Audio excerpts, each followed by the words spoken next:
From suffragette to women's libber, lesbian activists to intersectional feminists, the archives at Bishopsgate Institute are of fearless women who've taken up the feminist cause since 1900. In celebration of 100 years since suffrage was extended to some women, we count down our 5 favorite items from the collections. 1. A suffragette teapot. Suffragette teapot. Dawson Family Archive. Part of a 22-piece set, this teapot was designed by Sylvia Pankhurst for use at a WSPU exhibition held at the Princess Skating Rink at Knightsbridge in May 1909. Sylvia designed the tea set to be utilitarian and practical, shunning the fashion at the time for elaborate handles and dainty flower prints. Instead, the design is strikingly clean, with straight lines and angular handles. The only adornment is the WSPU logo, complete with prison bar motif, on the front. A very suitable accompaniment to a debate about enfranchisement. 2 Greenham Common badges. Greenham Common badges. Mavis Middleton Archive, worn by Greenham Common camp member Mavis Middleton. This badge was one of many produced over 19 years. The peace camp remained outside the RAF base in Berkshire. The protests at Greenham were at the forefront of the anti-nuclear proliferation debates of the 1980s. A women-only space, the camp saw residents subvert established stereotypes with newspapers of stories of violent women, and those who had abandoned their family duties. But these exaggerated negative depictions didn't deter women from joining in their thousands. At its height, the camp attracted 70,000 protesters, forming a 14-mile chain around the base. 3. A landmark discrimination speech. Sex discrimination speech.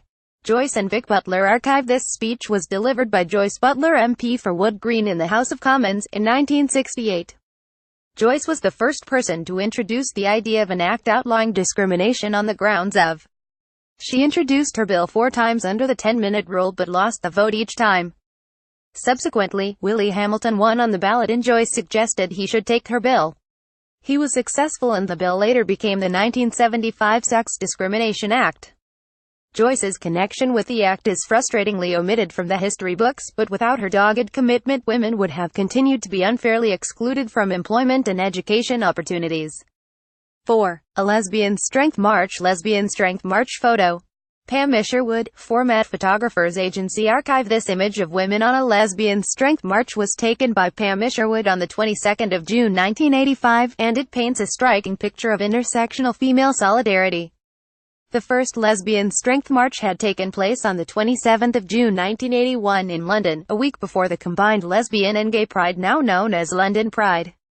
Lesbian activists played an enormous role in the women's liberation movement and gay liberation movement, but also faced discrimination in both, the former because of their sexuality, the later because of their gender. 5. A women's march placard. Women's march placard. Women's March on London collection. Pippa Banham created this placard for the Women's March on London, the 21st of January 2017. Like the other 100,000 people who marched through the capital that day, Pippa used the protest to highlight issues that were important to her.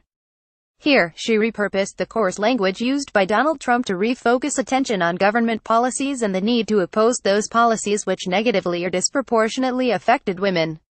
Bishopsgate Institute, Women. Exploring activism that has taken place since this historic moment. Each course and event will discuss different experiences of campaigning for equal rights and consider contemporary causes that still require action. Visit their website to learn more. Do you, or does someone in your family or area, have a hidden suffrage story? If you do, we'd love to hear it. Send us your stories using the hashtag